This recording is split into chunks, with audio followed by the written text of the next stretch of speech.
Que inició, estamos estudiando la palabra de Dios, el libro de los Hechos, capítulo a capítulo, versículo a versículo. Estamos siendo instruidos en su palabra, leyendo, después explicando y para después aplicarlo a nuestra vida.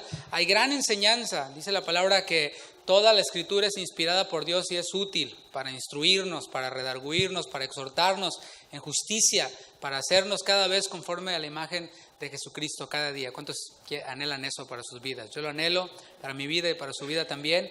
Y el día de hoy vamos a ver el tema número 12 de esta serie, Hechos, la Iglesia y su misión. El título de la enseñanza es Las ocupaciones de los apóstoles. Y vamos a ver desde los versículos 12 hasta el versículo 16 del capítulo 5 del libro de los Hechos. Si ya lo tiene, leemos toda esa porción bíblica. Dice, y por la mano de los apóstoles se hacían muchas señales y prodigios en el pueblo. Y estaban todos unánimes en el pórtico de Salomón. De los demás, ninguno se atrevía a juntarse con ellos, mas el pueblo los alababa grandemente. Y los que creían en el Señor aumentaban más, gran número así de hombres como de mujeres, tanto que sacaban a los enfermos a las calles y los ponían en camas y lechos. Dice después, para que al pasar Pedro, a lo menos su sombra cayese sobre alguno de ellos.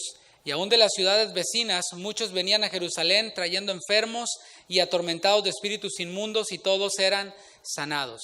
Padre, te damos gracias una vez más, nos unimos en oración, esta vez poniéndonos de acuerdo para pedirte que tu Espíritu Santo continúe hablando en nuestras vidas, que tu Espíritu continúe transformando nuestros corazones, haciendo su función que es guiarnos hacia Cristo, guiar nuestra atención hacia Jesucristo, tu Hijo, Señor, en quien tenemos redención por su sangre, el perdón de pecados, pero también quien es Él mismo, el verbo tuyo, Señor. Tu palabra es Cristo y es tu palabra la que nos santifica. Solamente ella es la que nos santifica, solamente ella es la que nos transforma, y hoy queremos proclamarla sin ningún temor, proclamarla con denuedo.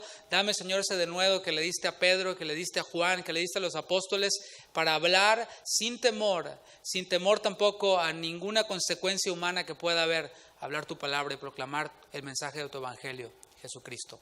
Háblanos, Señor, al corazón. Gracias, Padre, en tu nombre. Amén. Amén. Esta porción bíblica que hemos leído, todos estos versículos, nos presentan un cuadro de la época dorada de la iglesia, de la primera iglesia. Algo que en la actualidad se podría llamar un avivamiento. ¿Sí ha escuchado usted eso? Un avivamiento. Bueno, aquí estamos viendo un genuino avivamiento, pero si lo leemos de forma aislada, si leemos solamente esta porción, podríamos limitar el avivamiento a, por ejemplo, señales milagrosas, a maravillas, a sanidades, a liberaciones, a un reconocimiento del pueblo hacia la comunidad de creyentes y a un crecimiento numérico. Según esto yo lo extraje de los versículos que hemos leído. Y pudiéramos, si aisladamente leyéramos esto, o si es la primera vez que usted viene a la congregación, por cierto, bienvenido, podría interpretarse de acuerdo a la lectura que un avivamiento es eso: señales milagrosas, maravillas, sanidades, liberaciones, reconocimiento del pueblo y crecimiento numérico. Pero para no confundir lo que es un genuino avivamiento, porque lo hay, el hecho de que haya burdas imitaciones no quiere decir que no haya genuinos avivamientos, y los vemos a través de la Escritura. Pero para no confundir un avivamiento con lo que hoy se cataloga o se conoce como un avivamiento, debemos de ubicarnos en el contexto, qué es lo que estaba ocurriendo entre esta comunidad de creyentes, entre esta primera iglesia. Esta iglesia nació después de que vino el Espíritu Santo sobre los 120 que esperaban unánimes en oración. ¿Se acuerdan? En aquel aposento alto estaban ellos unánimes en oración, esperando, creyendo la promesa de Jesús, dada a los discípulos, dada a los apóstoles. Y ahí estaban ellos perseverando en aquel lugar, unánimes, esperando la promesa del Señor. Y entonces fue cuando el Espíritu Santo descendió. Esto ya nos trae una enseñanza hasta aquí. Decíamos que estábamos leyendo el texto, explicando y aplicando, pero esto nos trae una enseñanza. Es imposible que haya un genuino avivamiento, primeramente individual y por ende colectivo, si no existe un nuevo nacimiento. Si tú eres como aquel hombre Nicodemo que se acercó a Jesús, que tenía muchos años de iglesia, que tenía mucho conocimiento intelectual y no conoces no te has encontrado con Jesucristo, no has nacido de nuevo ni lo entiendes, entonces es imposible que tú puedas percibir un avivamiento o vivir un avivamiento. Hablando de la iglesia o continuando hablando de la iglesia, la multitud que estaba alrededor se acercó a ver lo que pasaba en aquel aposento alto y entonces Pedro se levanta, toma el micrófono y predica su primer mensaje. Un mensaje, por cierto, que no era cualquier mensaje, porque cualquier merolico se puede parar a hablar y atraer la atención de la gente. Cualquier persona puede hablar de un producto, tocar a tu puerta y tirarte un rollo, ¿verdad? Tirarte un discurso. Pero Pedro no habló cualquier discurso. Pedro habló un mensaje que trataba de Jesucristo. ¿Qué tal? Quizás tú te preguntas, bueno, ¿qué espero yo de la iglesia? Bueno, no te podemos prometer que tus problemas se van a solucionar, que tu esposa va a volver si te abandonó, que tus hijos van a salir de las drogas si están en las drogas, que vas a salir de deudas, que vas a conseguir un mejor trabajo. No te lo puedo prometer. Y quizás te preguntas, ¿usted qué me promete? ¿Qué tiene para darme? Nada, solo a Cristo. ¿Qué más quieres, no? Solo a Jesucristo y un llamado al arrepentimiento fue lo que Pedro proclamó desde aquel lugar alto en el cual le predicaba a la multitud. Y por supuesto, cuando el mensaje de Jesucristo es predicado, ocurre algo, arrepentimiento. Más de 3,000 personas en aquel día hicieron caso al mensaje de Pedro y estuvieron dispuestos no solamente a responder al llamado de Pedro al arrepentimiento, sino a bautizarse. Esto es, a dar testimonio de su fe. ¿Cómo? Bautizándose. Ellos decían, ¿sabes qué? Nosotros nos identificamos con Cristo, nos identificamos con la iglesia y queremos hacerlo público. No queremos ser cristianos de la secreta. Y ahí ellos se bautizaron y en el capítulo 2, versículo 42, nos narra algunas características de esta primera iglesia. Porque, recuerda, yo lo que estoy tratando de plantear aquí es que un avivamiento no tiene que ver únicamente con sanidades, con maravillas, con estas cosas que mencionamos. Aquí es donde está la esencia. Primeramente en el nuevo nacimiento y después en esto que vamos a ver aquí en el versículo 42 de Hechos 2. Dice, te lo leo en la palabra de Dios para todos. Ellos estaban dedicados a aprender lo que los apóstoles enseñaban. Compartían lo que tenían, comían y oraban juntos. Quizás tú te preguntes, ¿qué es la vida cristiana? Ahí está. Ellos estaban dedicados. ¿A qué te dedicas tú? ¿A poner techos? Pues ahí estás, te dedicas a eso. Tu vida gira en torno a eso, tu vida laboral, hablando de eso. Tu tienda favorita es Home Depot, ¿verdad? Si eres músico, Guitar Center, ¿verdad? Si te dedicas a la belleza, no sé, Armstrong McCall o no sé qué tienda, ¿verdad? Pero tu vida gira en torno a eso. Bueno, aquel quien es hijo de Dios, su vida gira en torno a aprender, ¿qué? ¿Recetas de cocina? Aprender, no sé, superación personal, no, aprender lo que los apóstoles enseñaban. Eso está aquí en la Escritura, en la palabra de Dios. Esa es la doctrina de los apóstoles, pero además dice que compartían lo que tenían, comían, ¿cuántos dan gloria a Dios por eso? Pues hay que comer, y oraban juntos. Eso es la vida cristiana. No es llanero solitario viendo una transmisión o solamente visitando, así como en el béisbol, ¿no? Tocando base y vámonos. Bueno, después vamos a verlo durante el mensaje. Continuando con estas características o cualidades de la iglesia, Pedro y Juan fueron usados por Dios, ¿te acuerdas?, para sanar a un cojo cuando iban camino al templo, porque pues recuerda, su vida giraba en torno a la espiritualidad y la oración era parte de, así que ellos iban en camino al templo a orar, se encuentran con un cojo, Dios los usa para sanarlo y este impresionante milagro dio pie para que nuevamente el evangelio fuera predicado y esta vez no fueron 3,000, esta vez fueron 5,000 personas las que se convirtieron. Y a pesar de que Pedro y Juan, después de esto, en vez de recibir un Grammy y caminar en la alfombra roja y que les hicieron un video documental donde ellos salieran ahí, ¿no? Pues lo que pasó fue que ellos fueron detenidos. Y después de estando detenidos, los amenazaron para poder liberarlos después. ¿Y qué ocurrió? La iglesia, en vez de agüitarse, del griego entristecerse o desanimarse, lo que ellos hicieron fue unirse en ferviente oración. Esto lo vimos en un mensaje anterior. Esa oración en la cual ellos no le decían, Señor, que nos dejen de perseguir. No, ellos decían, Señor, danos de nuevo para seguir hablando tu palabra. ¿Qué tal? Esa era una oración eficaz, una oración que Dios iba a responder porque iba conforme a la voluntad de Dios. El Señor ya les había prometido, van a ser perseguidos por mi causa, van a padecer aflicciones, pero confíen, yo he vencido al mundo. Así que ellos se alineaban en su oración hacia la voluntad de Dios. Así que aquí te estoy tirando más características de esta primera iglesia, de este genuino avivamiento, oraciones eficaces. Y era tal la unidad de la iglesia que todos los que tenían propiedades las vendían y traían el total a los pies de los apóstoles para que los apóstoles lo distribuyeran entre los necesitados que venían de otros lugares. La pureza de la iglesia era tal, porque todo esto que yo te estoy hablando tiene que ver con santidad. Dice la palabra que su palabra es la que nos santifica, la verdad es la que nos santifica.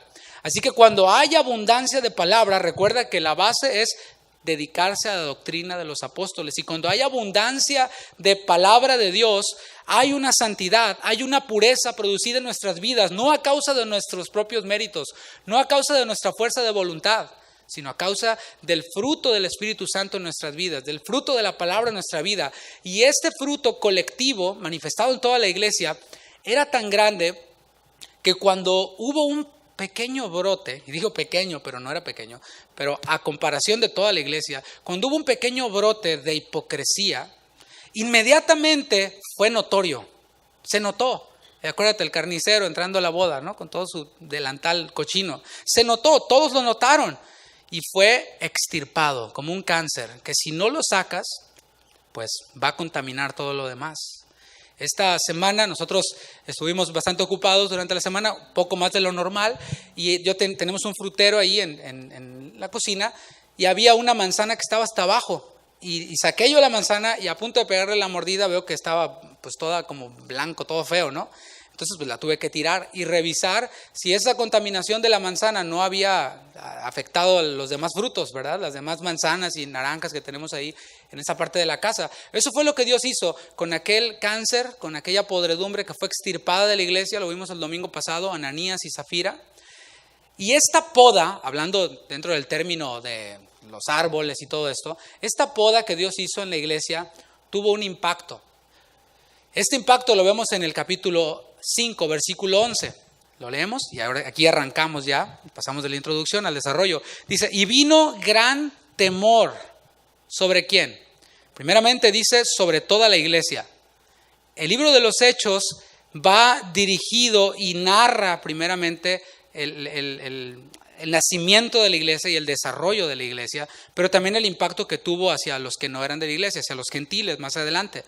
Dice primeramente el temor sobre toda la iglesia y sobre todos los que oyeron estas cosas. Se corrió la voz, ¿ves? No había redes sociales, pero se las ingeniaban para comunicar lo que estaba ocurriendo. Así que la voz se corrió y dijeron, ¿sabes qué? Mira, no nada más es eso que vemos ahí, que el evangelio y los apóstoles están predicando con denuedo el evangelio. La gente está tan loca que está renunciando a sus propias propiedades. Las está vendiendo para repartirla con los que están en necesidad. Eso está fuera de serie. Esta comunidad marcaba la diferencia. Pero espérate, decían entre ellos, no solo eso, sino que además una pareja que trató de defraudar a los cristianos, de defraudar a Dios, cayó muerta. Primero uno y luego la esposa.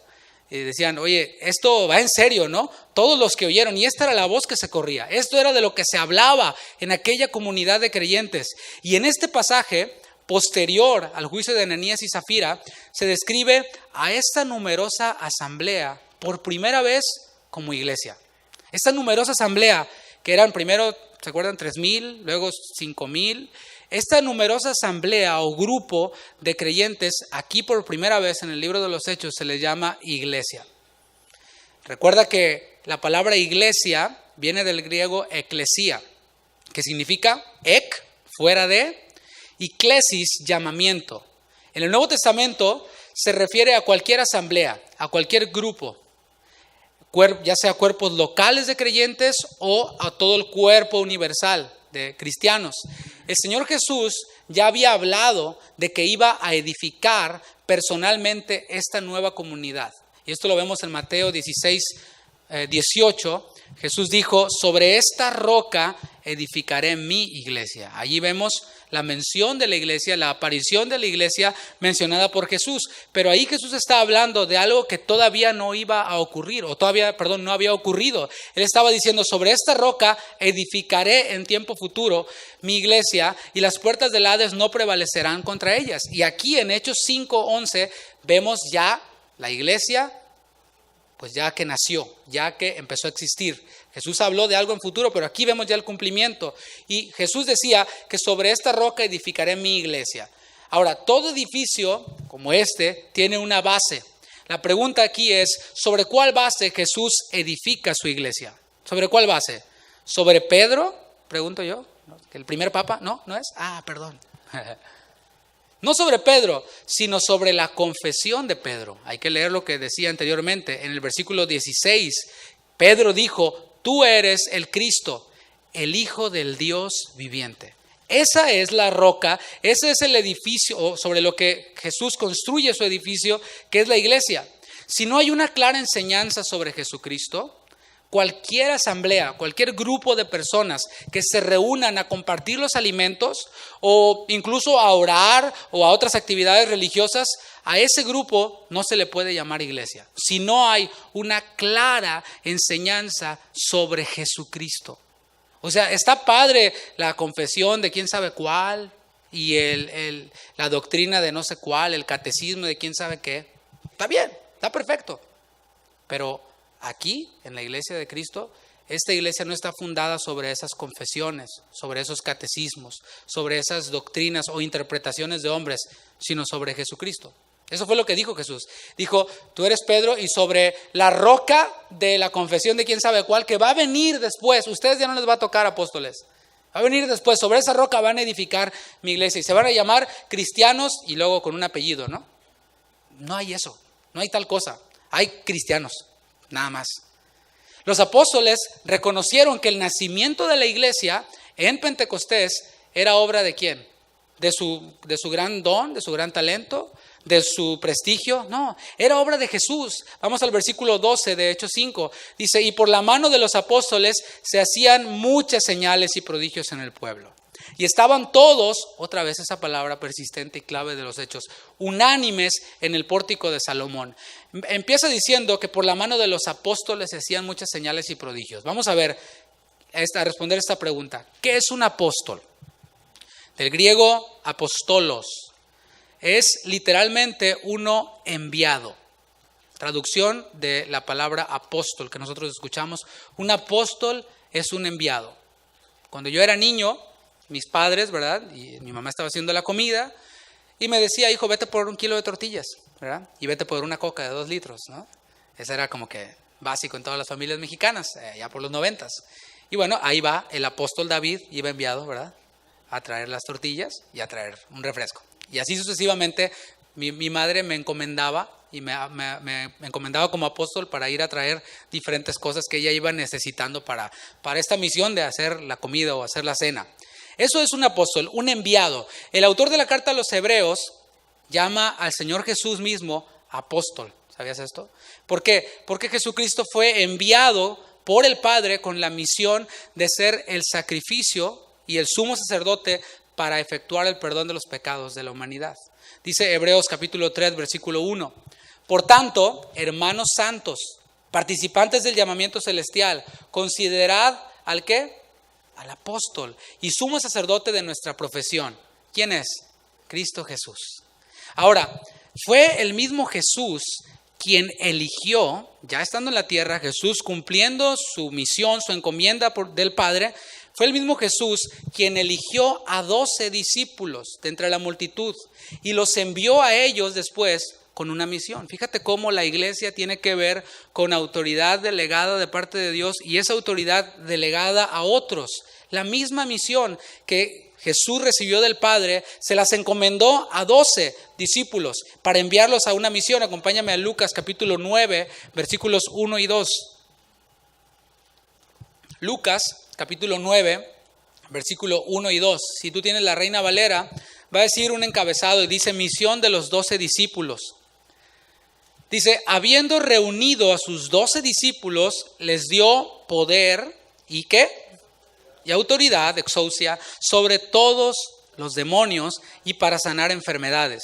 Y los envió a predicar el reino de Dios y a sanar a los enfermos. Ahora, hermanos, vamos a tratar de bajarlo un poquito al terreno de nuestro contexto cultural, ¿sí? Basados en el texto, podemos ver cuál era el job description, ¿sí? ¿Cuál eran las tareas de este trabajo que se les estaba ofreciendo a estos hombres, a los apóstoles? Número 1, observa el texto. Dice que reunió a los discípulos, les dio el poder, la autoridad sobre todos los demonios y para sanar enfermedades. Dice el versículo 2, ¿y los envió a qué? Número 1, predicar el reino de Dios. Número 2, a sanar a los enfermos. Y esas sanidades se encierra dentro de esa palabra sanar a los enfermos, o esa frase sanar a los enfermos, incluye las liberaciones de los endemoniados, incluye también esas sanidades maravillosas como pues aquellos quienes, incluso los que resucitaron, etcétera, ¿no? Predicar el reino de Dios, entonces, no es exclusivo de un grupo selecto de creyentes. Y esto quiero que quede muy, muy claro, y lo vamos a estar repitiendo. Predicar el reino de Dios no es exclusivo de un grupo selecto de creyentes. O sea, no es solamente para los pastores, no es solamente para los maestros, sino es para todo aquel quien es discípulo. Todo aquel quien es discípulo tiene esta encomienda de proclamar el evangelio. A eso se le conoce como la Gran Comisión, lo vemos ahí en Mateo capítulo 28. Ahora, más adelante en el Nuevo Testamento, Pablo le llama a nuestro ministerio, a ese ministerio de la Gran Comisión, le llama el ministerio de la reconciliación. Eso está en 1 Corintios 5:18. Dice primeramente, aquel que está en Cristo. Por eso esto afirma lo que decía hace un momento. Todo esto que yo estoy diciendo está en chino si tú no has nacido de nuevo primero. Si tú no has nacido de nuevo, lo que yo estoy diciendo ahorita puede ser cuestionable, puede ser algo subjetivo, puede ser, está bien, o no me gusta.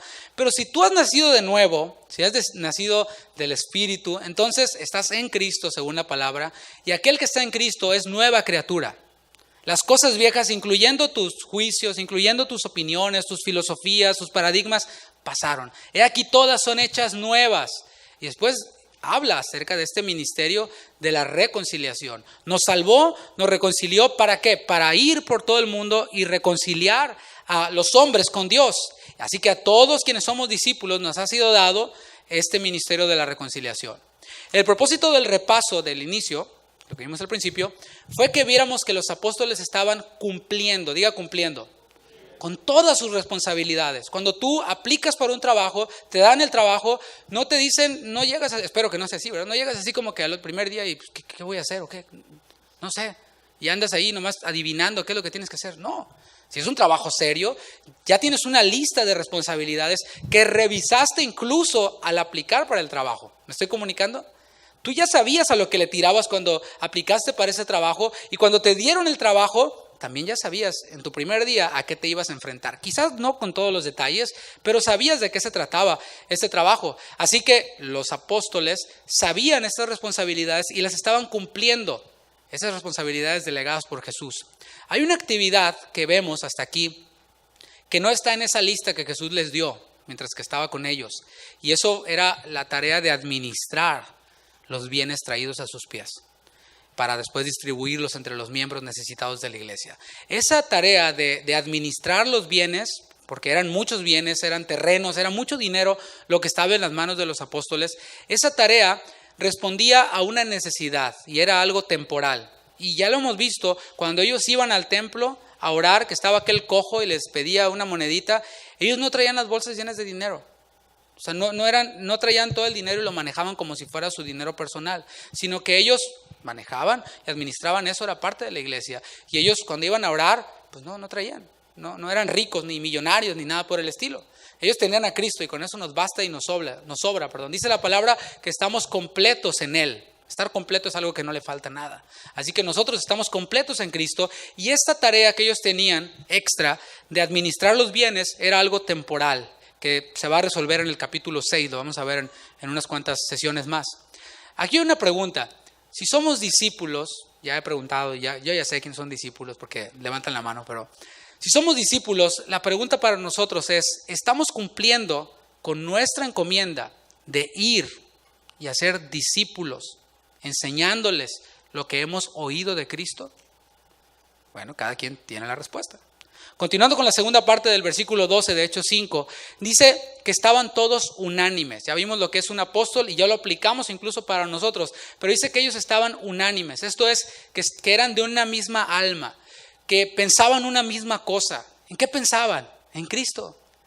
Y se encontraban en un lugar particular. Este lugar era el pórtico de Salomón. El pórtico de Salomón era uno de los 4 pórticos del atrio de los gentiles. Esta área, el pórtico de Salomón, estaba abierta a todos. Todos estaban admitidos para entrar a esta parte del atrio de los gentiles. Ya fueran judíos o fueran gentiles de cualquier nación, podían entrar ahí. ¿Para qué? Para que los rabinos y los maestros de la ley pudieran responderles a sus preguntas acerca del Dios de Israel. Ahí podías, si tú eras, no sé qué tribu mexicana o autóctona había en ese tiempo, y te transportabas hacia el templo y llegabas ahí y le dices, no, pues yo soy un maya, ¿verdad? Y llego ahí y vengo a que me hablen del Dios de Israel. Ahí estaban listos los rabinos y los maestros de la ley para responder preguntas y para enseñarles acerca del Dios verdadero. Pero también ahí en este lugar amplio llamado el atrio de los gentiles, era en donde se vendían esos animales para los sacrificios. Tú decías, no, que quiero entrar, ¿verdad? Y quiero ofrecer un sacrificio, pero no traigo animal. Bueno, ahí estaba el mercado, ¿verdad? Ahí estaban los cambistas, estaban los que vendían los animales para los sacrificios y aquellas mesas que Jesús volcó. ¿Usted se acuerda en los evangelios? Este pórtico de Salomón, por cierto, era el preferido por Jesús.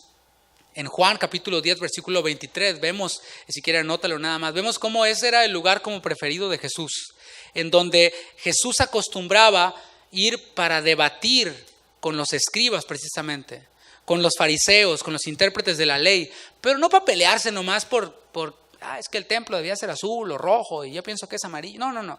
Iba a debatir con ellos asuntos espirituales, asuntos de la Escritura. ¿Te imaginas? Ponte en los zapatos de Jesús por un momento y piensa esto. Allí en ese lugar era, digamos que el lugar en donde se hacían los prosélitos, donde se adherían personas o gentiles a la religión judía. Así que eso era como una primera clase, como un discipulado básico. Ahí les enseñaban a ellos este discipulado básico. Y los escribas, los intérpretes de la ley, los fariseos estaban en todo menos en lo que debían de hacer. O sea, estos conocían en la descripción del trabajo, pero no lo hacían. Y Jesús llegaba ahí a debatir con ellos, a confrontarlos y a hablarles acerca de asuntos espirituales para que ellos despertaran. Sin embargo, todos sabemos qué fue lo que pasó con muchos de ellos, ¿no? Así que esto era el pórtico de Salomón. Allí era precisamente en donde los primeros cristianos perseveraban unánimes cada día. Era como que los apóstoles dijeran, bueno, vamos a algún lugar en donde el Señor enseñaba, en donde el Señor transmitió gran parte de su teología, de su enseñanza. Así que ellos iban allí. No sé si te pasa a ti, y hay lugares que te recuerdan a una persona o un momento especial. Si eres casado, el primer lugar en donde saliste a cenar con tu esposa, con la que es ahora tu esposa. Tú dices, este lugar, ¿verdad? Me trae recuerdos de cuando estaba enamorando mi chorreada, ¿verdad? Etcétera. Así estaban ellos, salvando las diferencias, y decían, en este lugar, aquí mismo, Jesús enseñó. Jesús hizo esto, hizo aquello. Y ahí era donde ellos se reunían para conectarse de alguna forma con Jesús. Hasta aquí vemos claramente el modelo de la iglesia. Un grupo de creyentes separados del mundo, separados de las filosofías del mundo, para unirse en Cristo con otros creyentes. Dijimos que iglesia es separación. Salir del mundo para unirte no quedarte ahí en el limbo flotando, sino unirte ¿a quién? A un grupo de otros creyentes quienes también adoran al Señor, quienes están listos para aprender la doctrina de los apóstoles y quienes se sirven entre ellos, entre los creyentes. Pero veremos aquí otro grupo que está cerca de ellos. Fíjate el versículo 13. Dice, de los demás ninguno se atrevía a juntarse con ellos, mas el pueblo los alababa grandemente. Y aquí me voy a detener un ratito más. Los demás, comienza diciendo, son quienes no eran parte de la iglesia. Aunque estaban allí mismo, en el atrio de los gentiles, muy cerca quizás del pórtico de Salomón, no se atrevían a juntarse con ellos. ¿Te fijas? En el mismo lugar, con la misma gente, pero no juntándose con ellos, ¿verdad? Este grupo de los demás se distingue por 2 características según el texto. Primeramente dice, ninguno se atrevía a juntarse con ellos. ¿De qué te habla esto? De indecisión. No me atrevo a juntarme. ¿Tú conoces a alguien o tal vez eres alguien quien no se atreve a juntarse con los creyentes? Bueno, eres de los demás entonces. Porque la Escritura describe el congregarse como una experiencia deleitosa.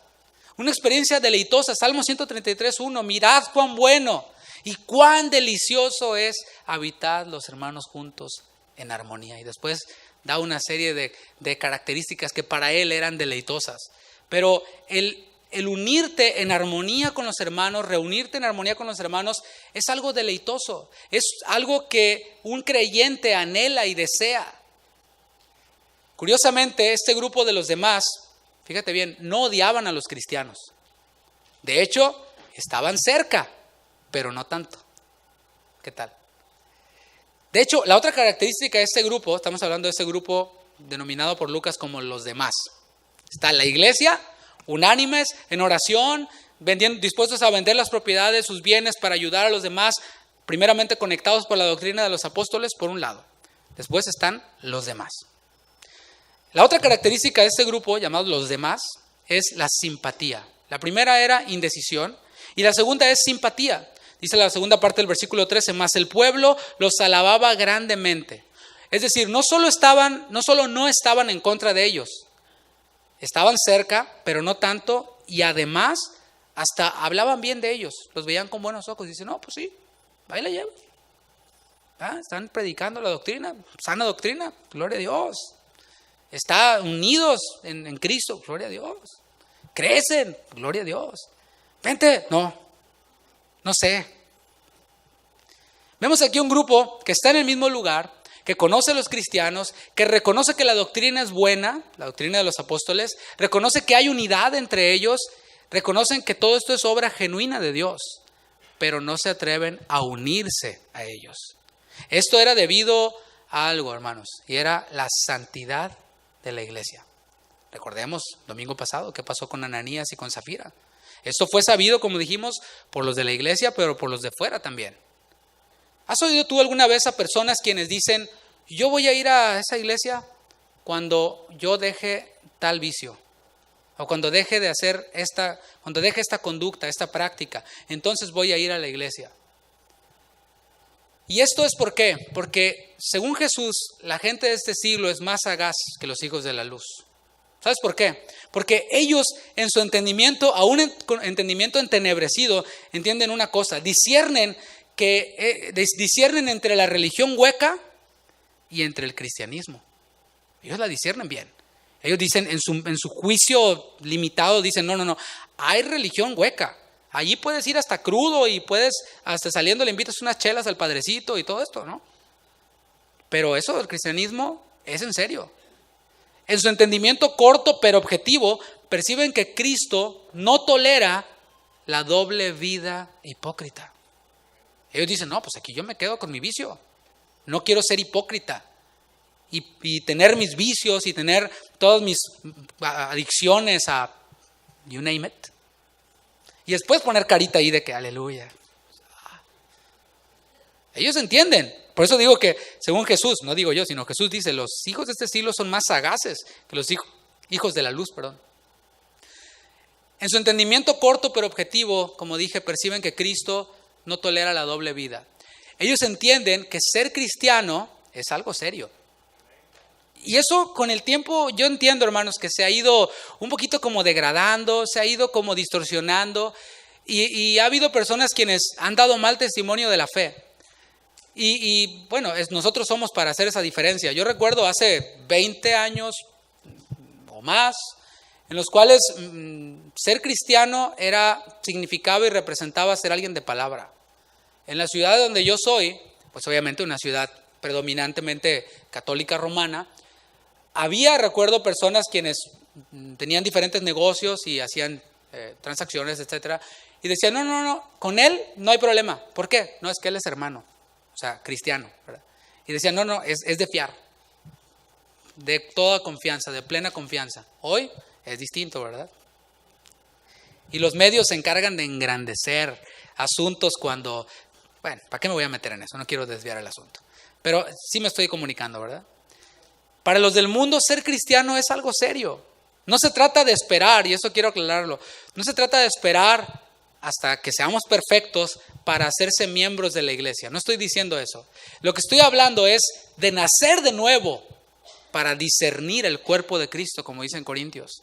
Y entonces, discerniendo el cuerpo de Cristo, habiendo nacido de nuevo, adherirse a la iglesia con pleno conocimiento del asunto. Yo le quiero hablar un poquito acerca de lo que se le conoce como la membresía en la iglesia. Todos quienes nos hemos arrepentido de nuestros pecados, todos quienes hemos confiado en Jesús para salvación, hemos venido a formar parte de la iglesia universal. Ya lo he explicado. De esta asamblea universal de creyentes. Incluso no solo de este país, de todo el mundo y de todos los tiempos. Cuando nacimos de nuevo, formamos parte de la iglesia universal. Y a nosotros los creyentes se nos manda, diga se nos manda. Y quiero, por eso luego que lo repita conmigo porque estoy enfatizando. No es una opción. No hay cláusulas que eximan a alguien de este mandato.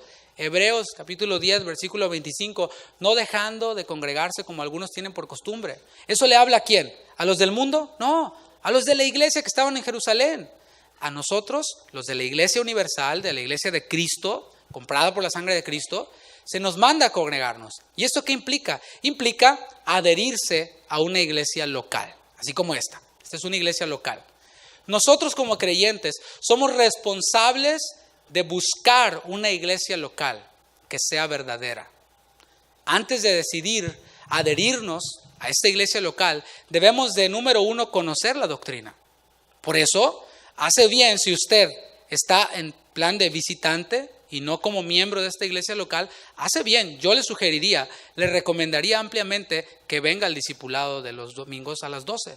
Porque ahí usted va a conocer y que revise el archivo de enseñanzas en audio que hay para que usted sepa qué es lo que nosotros creemos acerca de Dios, acerca de Jesús, acerca del Espíritu Santo, acerca del hombre, para que usted sepa. Y si es hijo de Dios, usar el discernimiento y juzgar si esta iglesia o no es verdadera de acuerdo a la enseñanza, no de acuerdo a cosas triviales y externas. Así que antes de decidir adherirnos a esta iglesia local, debemos de conocer la doctrina, y no solo la doctrina, que es lo más importante, sino también el buen funcionamiento de la doctrina en la iglesia. Diciendo acerca del gobierno de la iglesia, diciendo acerca de la disciplina en la iglesia.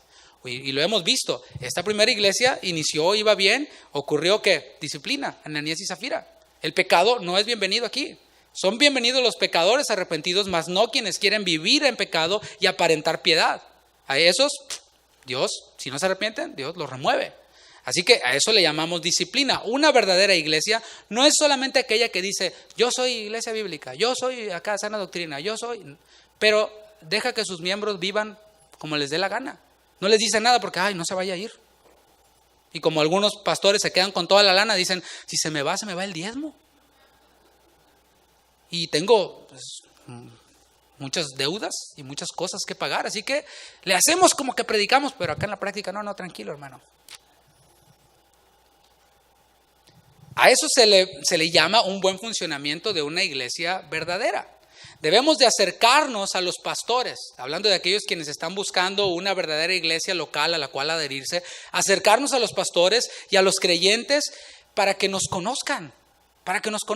O sea, tú no puedes decir, yo soy miembro de esta iglesia y ni te conocemos, ¿verdad? No, o sea, hay que acercarse, a los pastores, a los miembros, a los discípulos y decir, aquí estoy, hello, que existo, ¿verdad? Cuando nos hacemos miembros de una iglesia local, gozamos de privilegios como el ser cuidados. Y esto, hermanos, es algo que algunos de nosotros quizás no hemos disfrutado a plenitud a causa de no estar en una iglesia sana, en una iglesia verdadera, o en una iglesia verdadera pero no tan santa.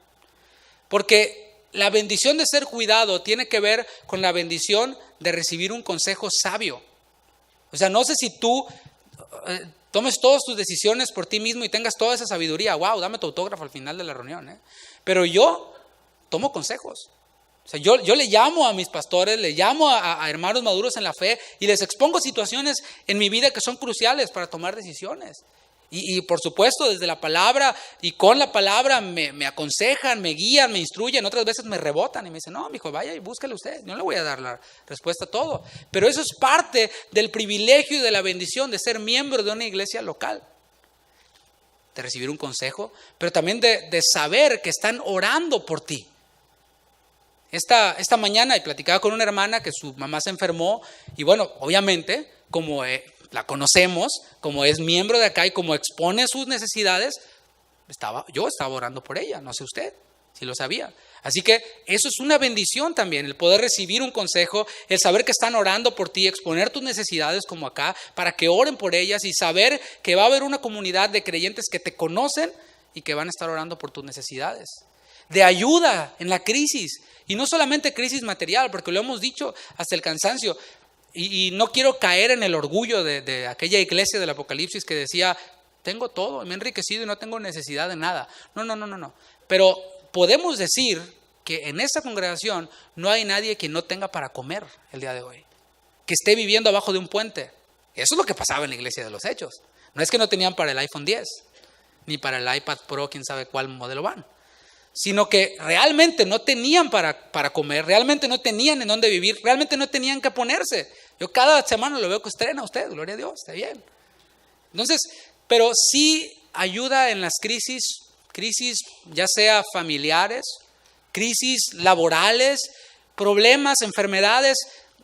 Podemos recibir la bendición de ser cuidados por el pastorado, por los ancianos, por los miembros de la iglesia. Ese es el privilegio. A lo mejor tú eres tan perfecto que dices, I don't need that, I got it. No necesito eso, yo puedo. No necesito nada de esas cosas. Órale, cuidado. Porque dice la palabra que al que se enaltece.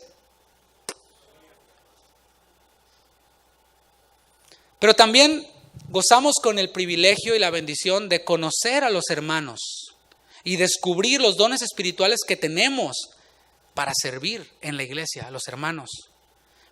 Sin embargo, yo te estoy hablando de privilegios, ¿verdad? A los cuales tú, si eres miembro de esta congregación, tienes acceso, tienes la bendición de tener. Pero todo privilegio también viene con la otra parte, que es que la responsabilidad. Sí sabían. ¿Cuáles son nuestras responsabilidades como miembros de la iglesia? Dijimos cuáles eran los privilegios, cuáles eran las bendiciones, pero ¿cuáles son nuestras responsabilidades como miembros de la iglesia? Bueno, primeramente, y esta es básica, hermanos, básica, ser fieles en nuestra asistencia. Y si no puedes decir amén, diga ouch o algo así. Ser fieles en nuestra asistencia. O sea, estamos hablando desde el nuevo nacimiento, otra vez. No eres nacido de nuevo, ok, te entiendo. O sea, podemos diferir en esto. Tus prioridades pueden ser distintas, por supuesto. Mi prioridad, si no soy nacido de nuevo, ¿qué va a ser? ¿Mi trabajo? ¿Mi chamba? Claro, tengo que trabajar. Cualquier día de la semana, a cualquier hora que salga, ahí estoy yo. Iglesia, si hay tiempo, vemos. Si hay tiempo, si hay chances, si sobra, si me dan ganas, si está bueno el clima, si etcétera, etcétera, etcétera. Si viene el predicador que me gusta, con mucho gusto. Pero porque no soy nacido de nuevo. Mi prioridad es el trabajo. Mi prioridad son los amigos. Mi prioridad es el fútbol. Mi prioridad, cualquier cosa. Pero, hermanos, diga usted si estoy exagerando. Pues una obligación o responsabilidad nuestra es ser fieles en la asistencia. Hay personas quienes esperan que se les llame a servir en algún ministerio en la iglesia, pero no vienen. Pues, ¿cómo así? Se le dicen el cometa, ¿no? Se aparece una vez allá acá. A otros le dicen el ovni, objeto dominguero no identificado. Otros son un poco más allá y son cristiano kadosh. En hebreo no, cada 8 días vienen nomás. Y esperan servir a Dios. O esperan todavía decirle al pastor y a los ancianos qué es lo que tienen que hacer. Pues, brother, ¿cómo hacemos? Nuestra responsabilidad como miembros de la iglesia es ser fieles en nuestra asistencia, pero además ser fieles en nuestra contribución monetaria a la obra de Dios. Y otra vez, esta no es una iglesia donde el pastor se queda con los diezmos. Aclaro. Ser fieles en nuestras contribuciones monetarias a la obra de Dios, porque claro, tengo puesta la camiseta y sé que esto no se sostiene de quién sabe qué, sino que pues tenemos necesidades reales. ¿Usted tiene una idea de cuánto cuesta un micrófono como este? ¿O cuánto cuesta un teclado como este? ¿O cuánto cuesta simplemente la operación de esta congregación mensual, anual o cada domingo? Cada ministerio tiene necesidades que pues Dios suple, pero Dios nos da el privilegio a nosotros y responsabilidad por otro lado de contribuir para que la obra de Dios continúe. ¿Usted anhelaría, por ejemplo, que se abran más casas de oración en Houston? En el área de Houston, yo anhelo eso. No esperamos ser la única, este no es el Vaticano ni nada por el estilo. Que se abran muchas, que haya una hasta en cada colonia, si es posible, gloria a Dios, pero ¿qué crees? Cuesta dinero, cuesta recursos. Dios se vale de muchas maneras, de muchas formas. Este lugar es una obra de Dios, simplemente. Nosotros estamos aquí por la obra de Dios, no porque nadie salió, lo consiguió, etcétera. Mire, es obra de Dios completamente. Hay una casa de oración que se está abriendo, que se va a abrir al sur de la ciudad, rumbo a Galveston. Y también, yo estoy muy en contacto con el pastor, es amigo nuestro, usted lo debe conocer. Pero, hermanos, hay necesidad económica en esa obra. ¿Y qué cree?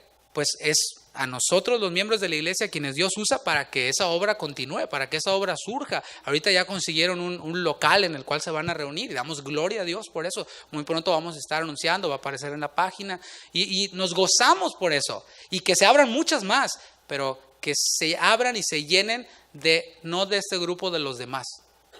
¿Entienden? Porque esos de los demás no hacen nada, hermanos. Los demás son los que opinan de todo, pero no apoyan en nada. ¿Sí o no?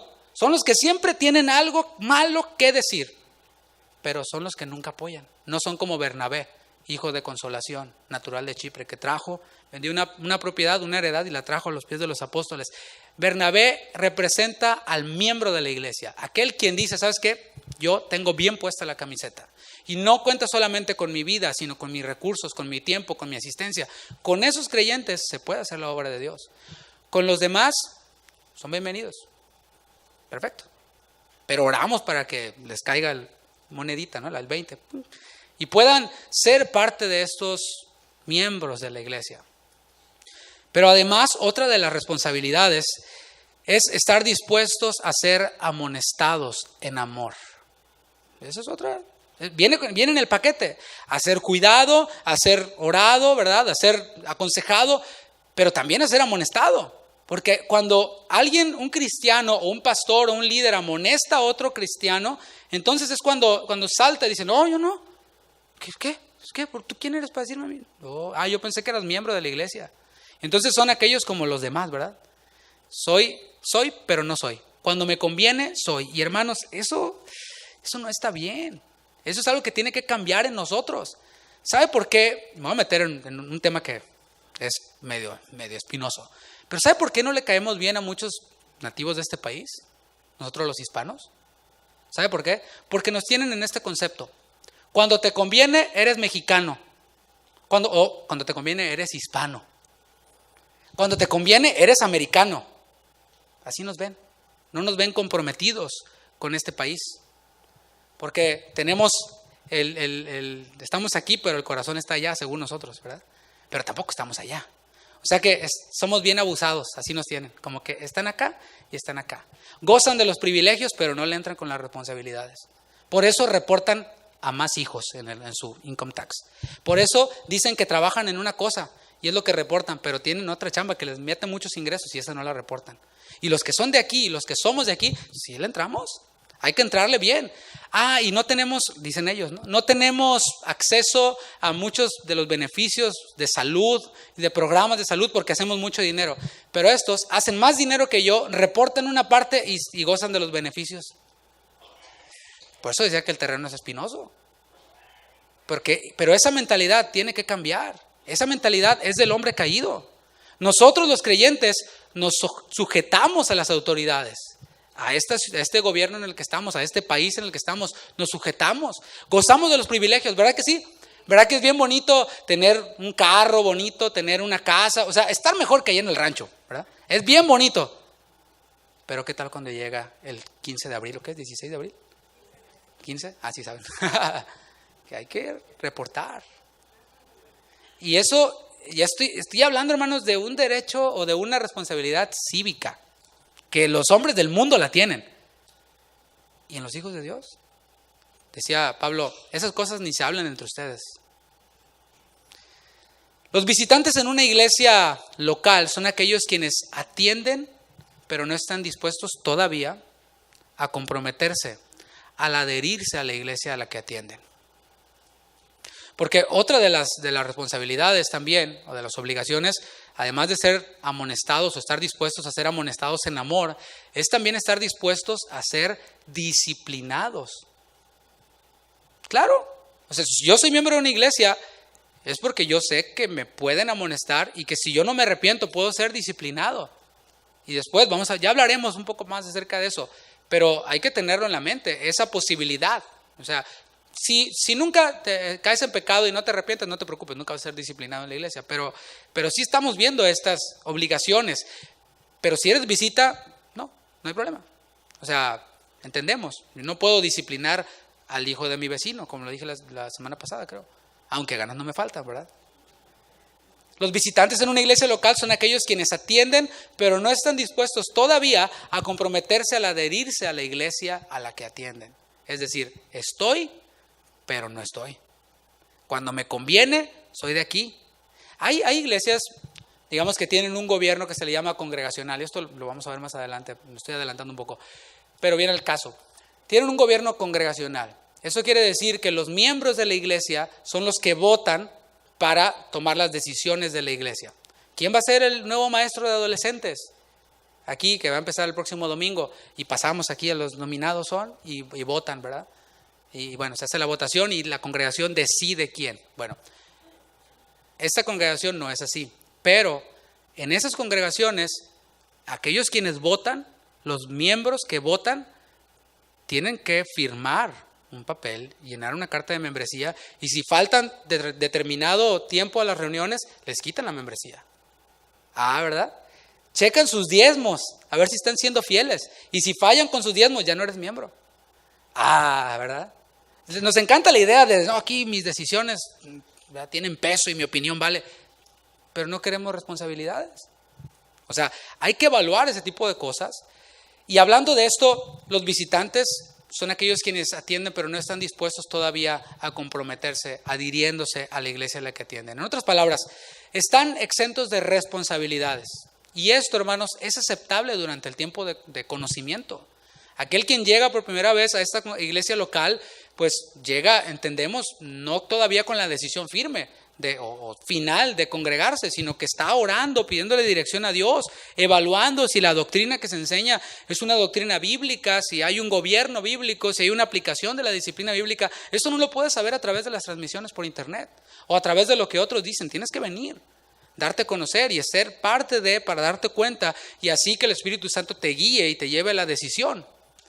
En otras palabras, como dije, están exentos de responsabilidades, y esto es aceptable durante un tiempo.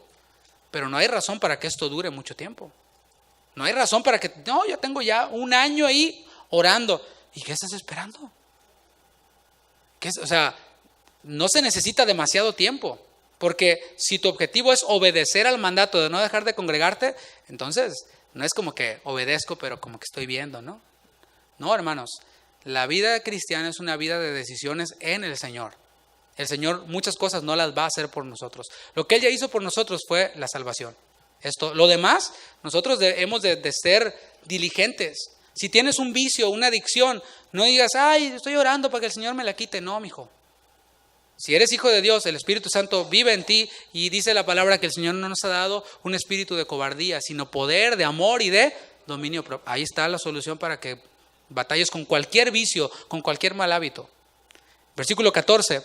Y los que creían en el Señor aumentaban más, gran número, así de hombres como de mujeres. Y vemos aquí que Lucas está haciendo una clara distinción entre los simpatizantes y los creyentes. El número de miembros, dice, y los que creían en el Señor aumentaban más. El número de miembros, o sea, personas comprometidas con la iglesia, estaba aumentando, estaba creciendo. Y hay una tendencia hoy en día a medir el éxito de una congregación a través del número de personas que asisten. Pero hay que juzgar esto con justo juicio. Porque muchos grupos, con el fin de llenar el auditorio, recurren a un sinnúmero de estrategias que no son bíblicas. Por ejemplo, presentar un evangelio que no es evangelio. Y dicen, venga y Dios lo va a hacer rico. Venga y Dios le va a solucionar todos sus problemas. Venga y... Eso no es el evangelio. Tus hijos se van a portar bien si vienes. ¿Qué clase de promesa? Pero hay quien lo cree, muchos lo creen. Hasta rico te vas a hacer. Expande tu ambición, expande tu visión.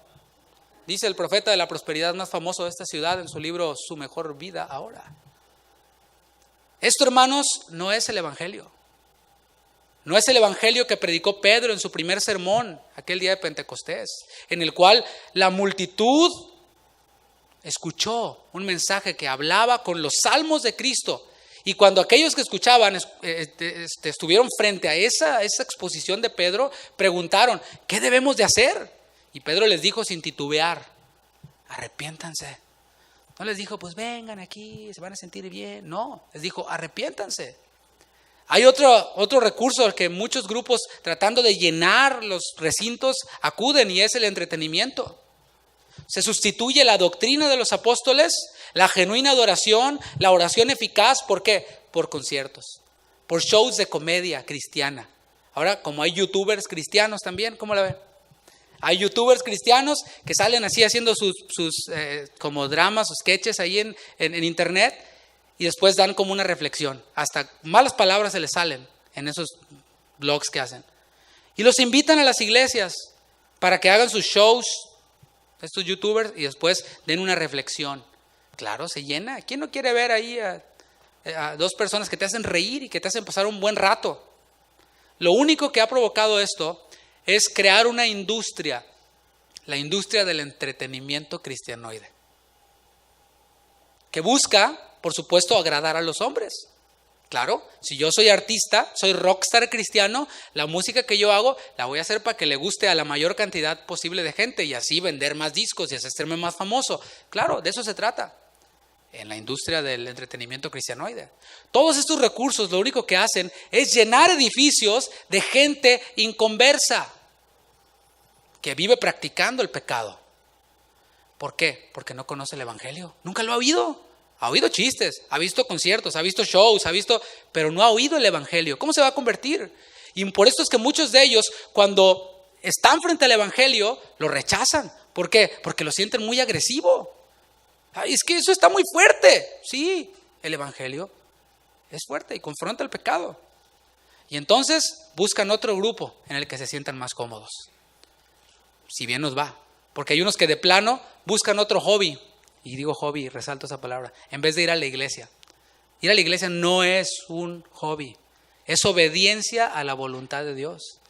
Pero aquellos quienes van al entretenimiento, aquellos quienes van respondiendo a promesas falsas que muchos grupos cristianoides dan, pues sí, lo ven como un hobby y buscan otro hobby en vez de el hobby de ir a la iglesia.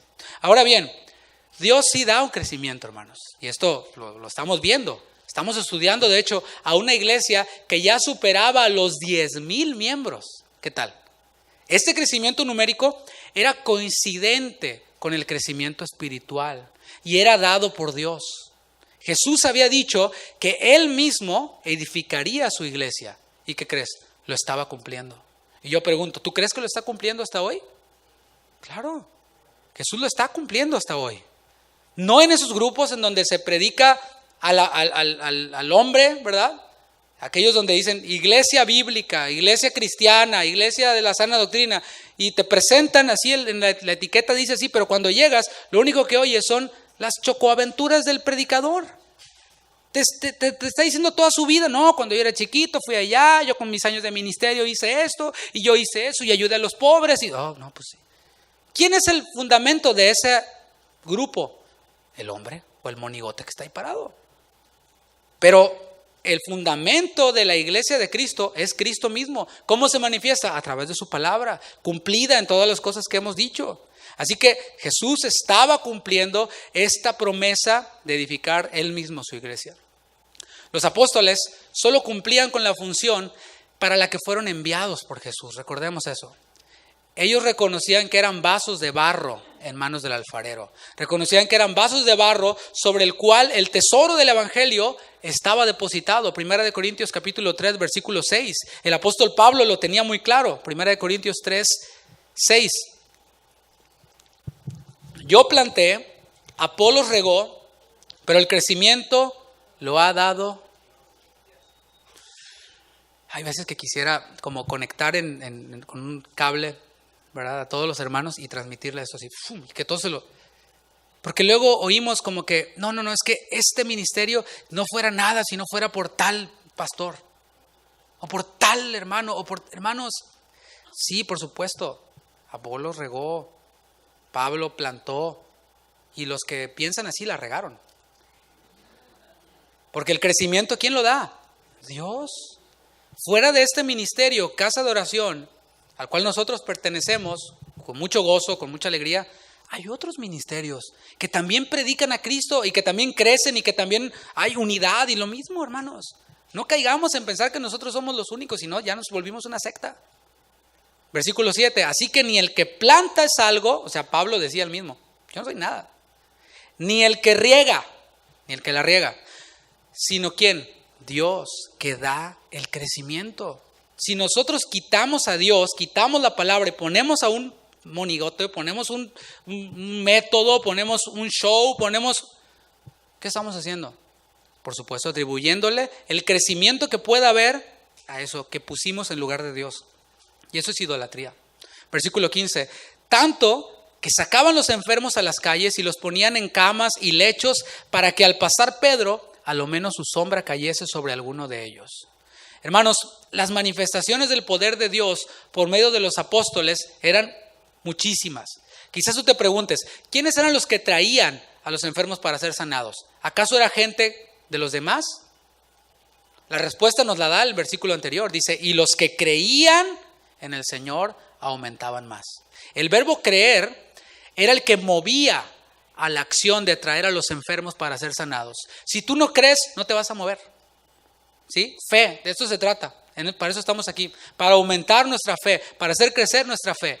Alguien quien permanece ahí estancado toda su vida y dice que es cristiano, bueno, le falta algo, que es esencial, por cierto, para la madurez espiritual, y es la fe.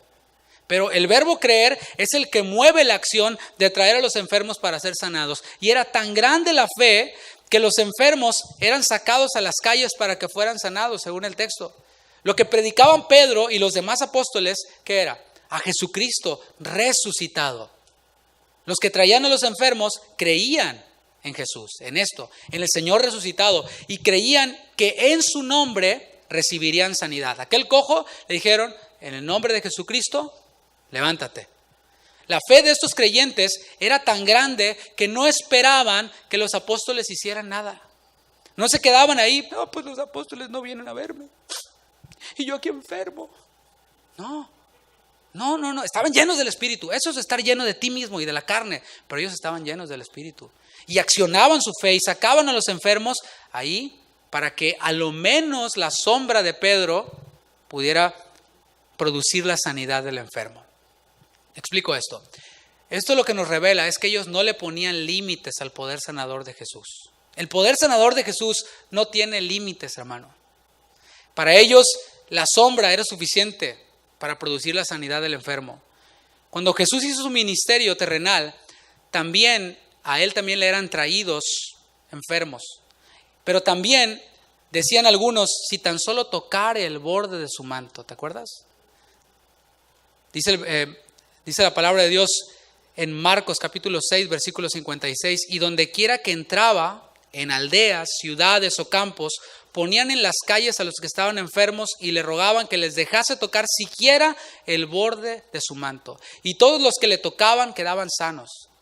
Y quiero hablar un poquito acerca del significado de la sombra, porque hoy se ha hablado mucho acerca de esto y se ha tomado de una forma que está fuera de contexto. Pero acuérdate, cristianos eran judíos que estaban ahí, que estaban dedicados a la doctrina de los apóstoles, quienes habían caminado con Jesús.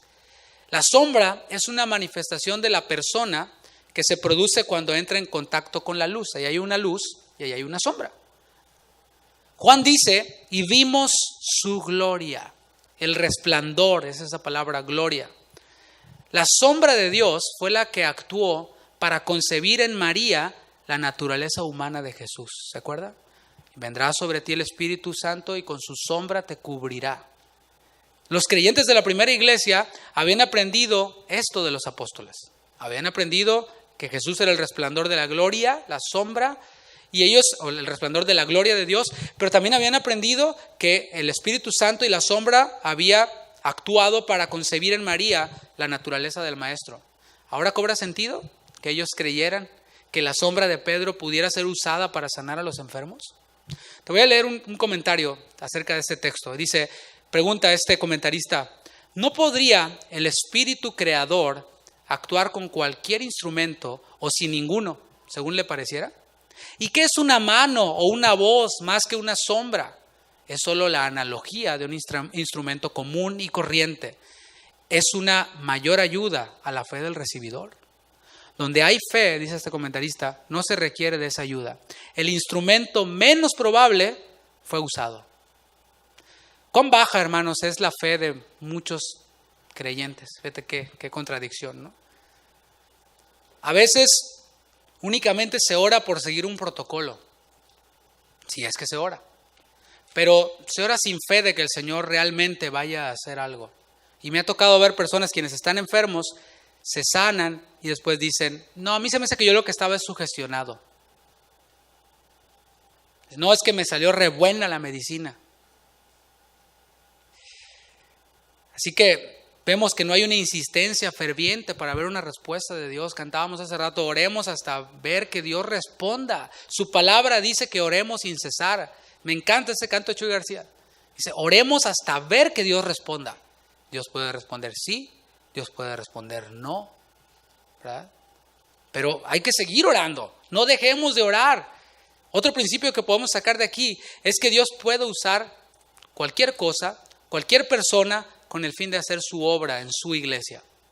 Creer en esto nos abre una posibilidad, la posibilidad de estar ocupados en la predicación del Evangelio, en el discipulado de nuevos creyentes y en hacer primeramente el bien a los de la familia de la fe. Estoy citando la palabra.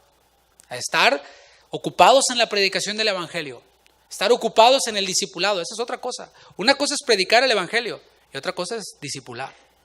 Y esa no es tarea únicamente del pastor, de los ancianos, de los maestros, sino de todos los que son discípulos y miembros de esta iglesia.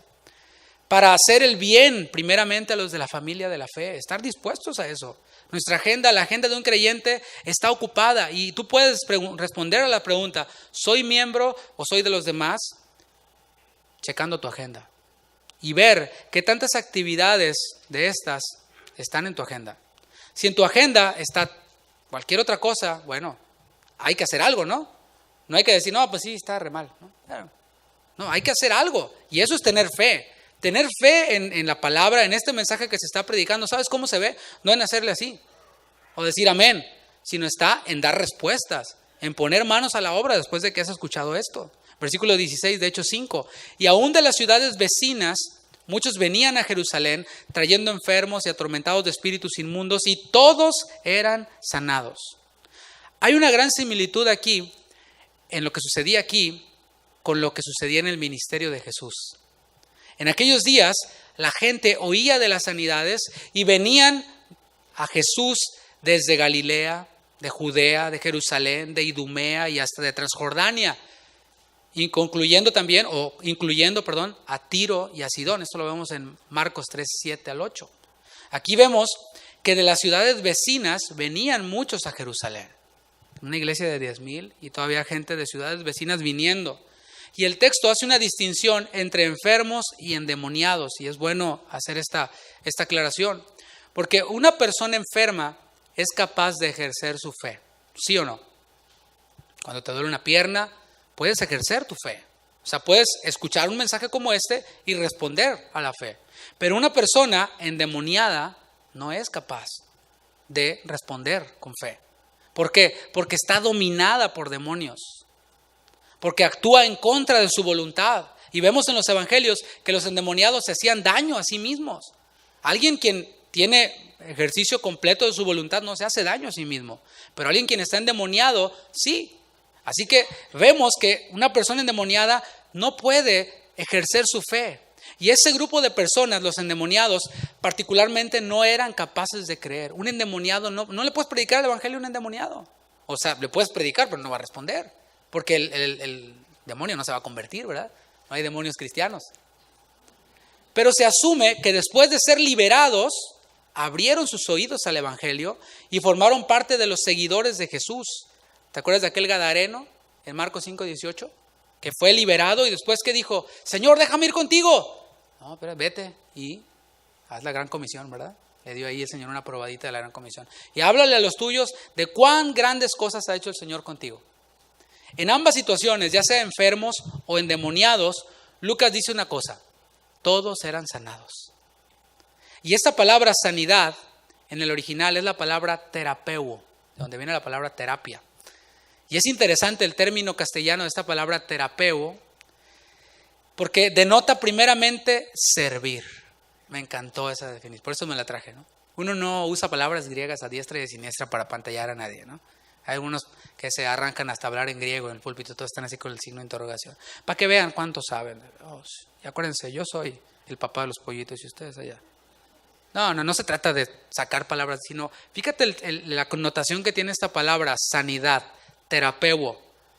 Primeramente denota servir. De ahí, sanar, restaurar a sanidad, curar. Y esa debe ser, por cierto, una característica que debemos de ver en los médicos. Mis hijos tienen a su pediatra, Dr. Clark, que por cierto tiene esta, me encanta, hasta a mí me gusta llevarlos al doctor, porque tiene una actitud de servicio ese doctor. Los hace reír, platica con ellos y este hombre tiene una vocación para ser médico, porque no cualquiera, no nomás porque ganan mucho dinero, sino hay que tener vocación. Y sanar tiene que ver con servir, con restaurar, con amar. Y se ve que ese hombre, ese doctor, yo no sé si es cristiano o qué, pero se nota que ama a los niños. Se nota que ama ver a los niños sanados, curados, ¿verdad que sí? Todos, hablando del texto, sin quedar fuera, eran restaurados. ¿Te imaginas eso? Acuérdate, estamos en el libro de los Hechos, no estamos llamados a duplicar eso y decir, de aquí no se va nadie que esté enfermo hasta que sea sanado. Pero sí nos está enseñando que los apóstoles, los enviados, estaban muy ocupados. ¿En qué? En servir a una multitud de miembros y a sus familiares. Por eso digo que la vida cristiana es ocupada. Vida cristiana implica una agenda llena. Y si a ti ya te parece demasiado tiempo lo que llevamos ahorita, pues quizás tengas algo más importante que hacer. Entendemos. Visitante de los demás. No entendemos. Y oramos para que algún día esto sea una prioridad en tu vida. Sea algo importante, sea algo que anheles, algo que desees. La semana pasada nos visitó una persona y hoy no sé por qué no pudo estar, pero nos visitó y me decía, yo no sé por qué se acabó. Y la semana pasada, así como hoy casi, ¿no? Pero decía, y me puse triste. Y yo, ay, ¿por qué? Porque duró muy poquito la predicación. Y dije, órale, esto es de las mías, ¿no? Pero los apóstoles estaban sumamente ocupados en servir a una multitud de miembros y a sus familiares. En Juan capítulo 14, versículo 12, antes de que Jesús les prometiese el Espíritu Santo, o prometiese que el Espíritu Santo estaría con ellos, les dijo a sus discípulos el Señor, el que en mí cree, las obras que yo hago, Él las hará también. Y aún mayores hará porque yo voy al Padre. Y aquí vemos esto cumplido. Durante todo el ministerio del Señor, Jesús, Él logró reunir un máximo de 500 discípulos. Máximo. Y eso lo vemos en 1 Corintios 15, 6. Si tú te preguntabas, ¿cuántos discípulos logró hacer Jesús en sus 3 años de ministerio? 500. Y tan solo Pedro, en su primer sermón, ¿a cuántos pescó? 3,000. ¿Veamos el cumplimiento? Jesús dijo, el que en mí cree, obras mayores que las que yo hago hará. Y en su primer sermón, después del milagro, Pedro sanó a otros 5,000.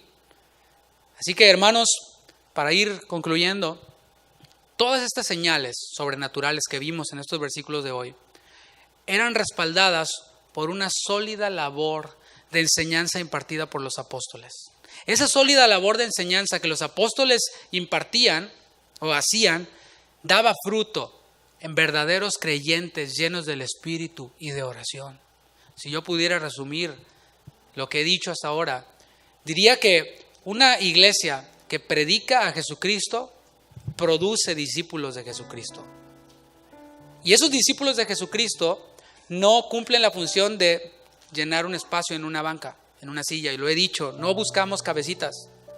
Decía este fin de semana que estábamos en la conferencia de pastores en Oklahoma, decía uno de los pastores con mucha gracia, ¿no? Decía, hay pastores quienes cuentan orejas en vez de cabezas, porque le engrandecen. No buscamos decir, buscamos ser la iglesia más grande de Houston, no, somos tantos, ya somos tantos. No, hermanos. Honestamente, lo que queremos es que haya discípulos. Porque si hay discípulos, entonces esos discípulos van a ser más discípulos. Y así vamos a ver la obra de Jesucristo cumplida en nuestra comunidad. Ese es el anhelo de aquí, quien está frente a usted, de Casa de Oración, pero sobre todo es el anhelo de Jesús. Es el proyecto de Jesús. ¿Sí o no? Que haya discípulos que dan fruto, que haya un rebaño de ovejas, no un panal de abejas. Estas señales que siguen a los que creen, porque dijo el Señor, estas señales seguirán a los que creen.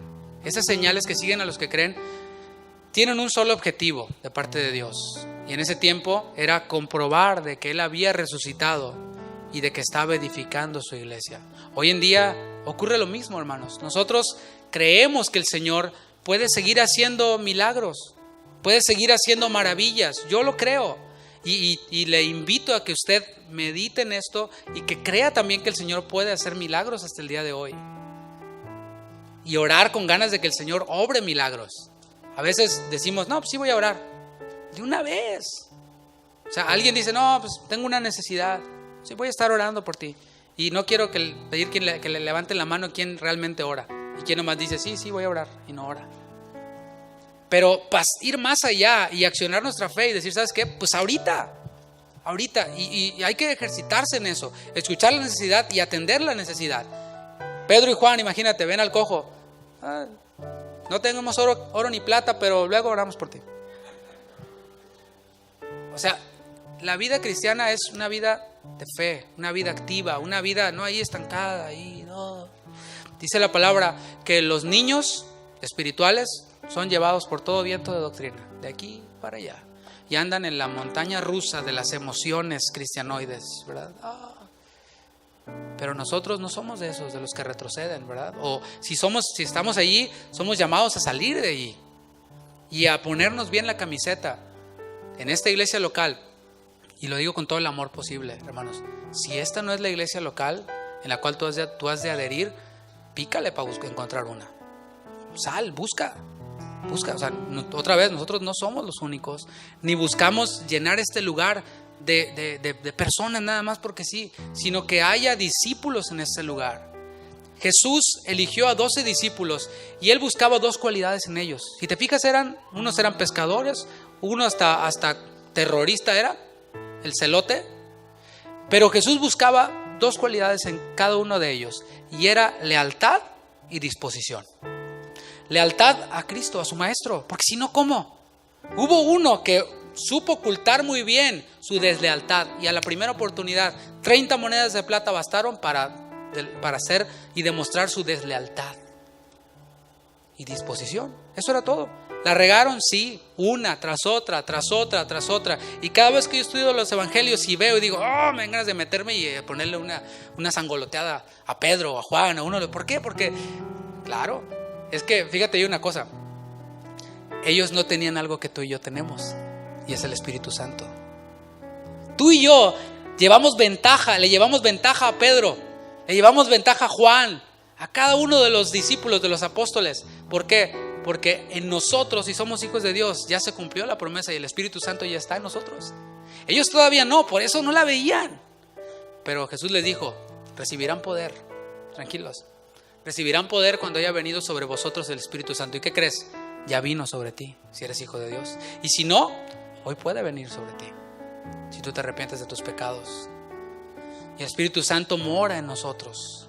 Y es ese Espíritu Santo morando en nosotros el que hace que esta palabra se convierta en algo, ya me quiero parar y vámonos aquí a ser discípulos. Eso es lo que hace el Espíritu Santo. La carne para nada aprovecha. O sea, es una vida de tumbo en tumbo, de caída en caída, engañando y siendo engañados, y ahí como viento de doctrina, así, por todo viento de doctrina, para allá, y ahí vas para allá, y ahora para allá, y ahí vas para allá. No, hermanos, seamos firmes en la fe, pongámonos la camiseta. Jesús buscaba, dije, lealtad y buscaba disposición.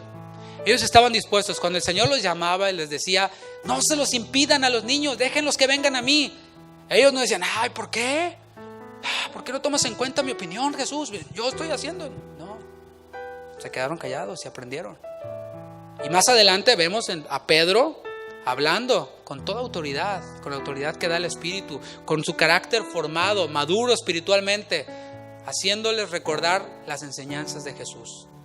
Así que yo quiero ser de esos, hermanos, y anhelamos y oramos para que esta iglesia se llene de miembros, no de visitantes, o sea, que se queden visitantes eternos, sino visitantes que próximamente se hagan miembros de esta iglesia. No le vamos a hacer firmar un contrato ni un papel, pero sí la palabra del Señor nos muestra que haya esa unidad y ese deseo de que la iglesia florezca espiritualmente, de que crezca en discípulos, no en número.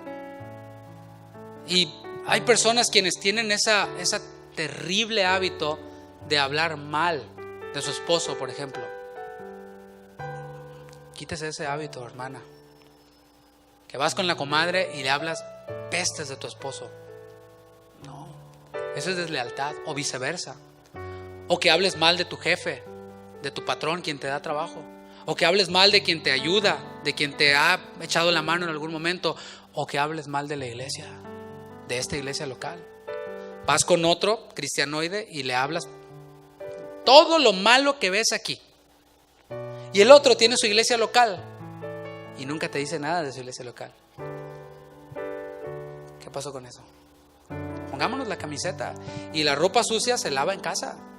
Si hay algo que tú ves, que una doctrina, una enseñanza, porque también nos podemos equivocar, ¿eh? ¿Cuántos dicen amén? ¿Alguien se equivoca aquí? Ya me siento mejor porque pensé que nomás yo. Pero nos podemos equivocar, podemos fallar, y créame que es el anhelo de mi corazón poderle guiar correctamente, poderle guiar lo más recto que podamos en la palabra, y eso me compromete a mí a poner por obra eso también.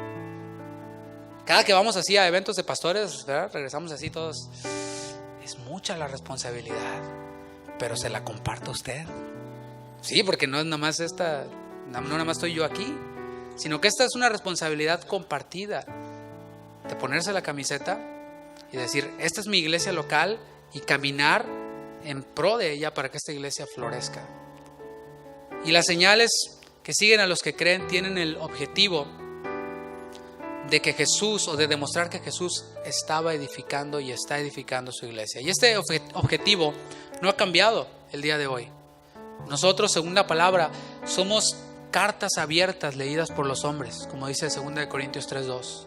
Somos enviados a servir a los incrédulos, predicándoles a Jesucristo. Todos nosotros somos llamados a servirles a los incrédulos, predicándoles a Jesucristo crucificado, a Jesucristo resucitado. Pero también somos enviados a servir a los que creen, los que responden al Evangelio, servirles enseñándoles las sanas palabras del Señor Jesucristo. La ocupación de los apóstoles, hermanos, es nuestra ocupación.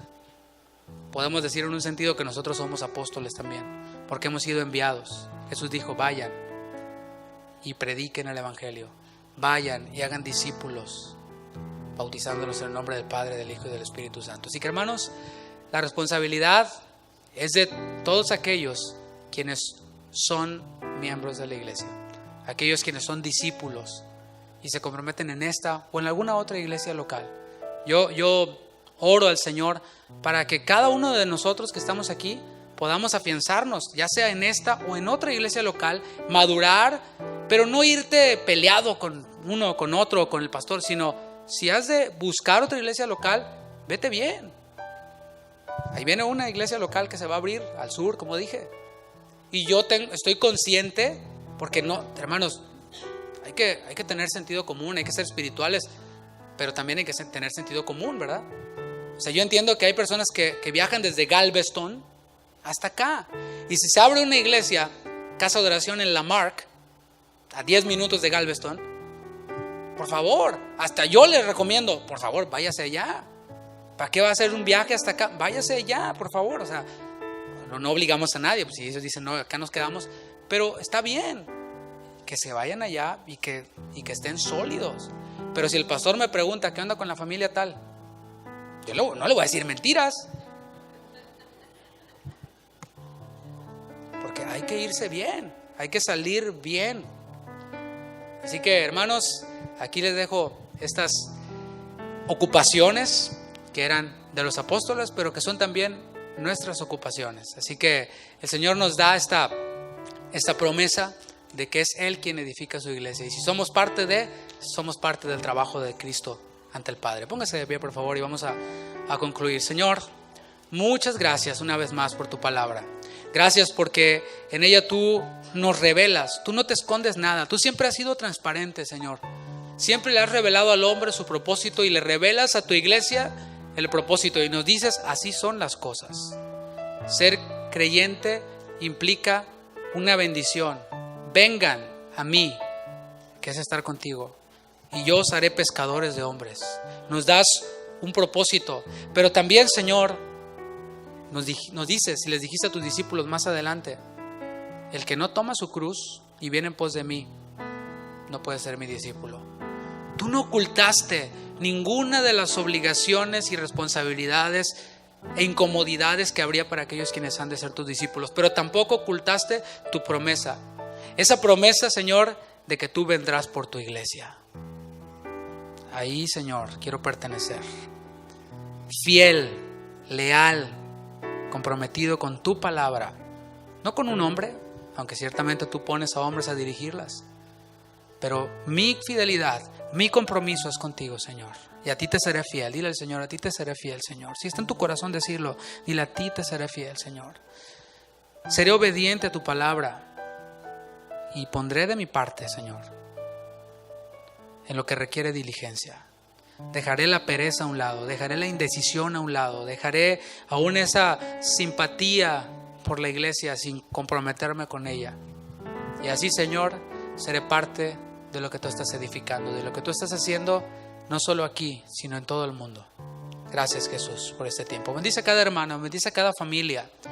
Y, Señor, que cada necesidad que hay, podamos nosotros interceder por ellas, ya sea en los grupos de WhatsApp o aquí en las tarjetas que se traen, que seamos partícipes, que nos involucremos con los creyentes en sus necesidades, para poder, Señor, estar ocupados, para que cuando tú vuelvas nos encuentres ocupados.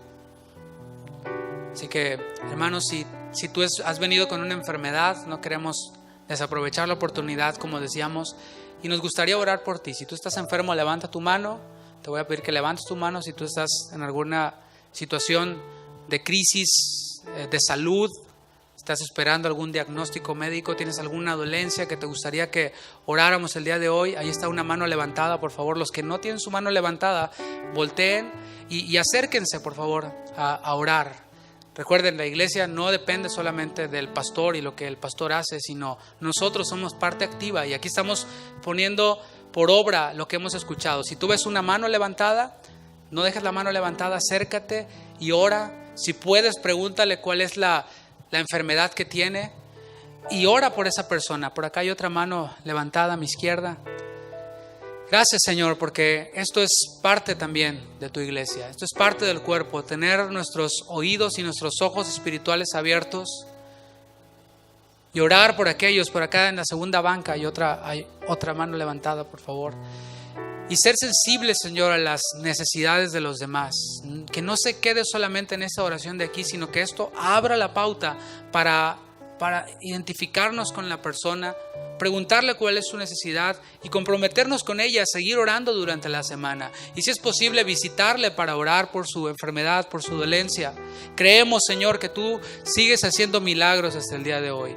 Tú eres el mismo ayer, hoy y siempre, Jesucristo. Y queremos que esta congregación se pueda identificar y se pueda ver como una congregación en la cual los enfermos son sanados. Y son sanados no por el poder de quien ora, no por la sombra de Pedro, no por el manto de Jesús, sino porque se ora.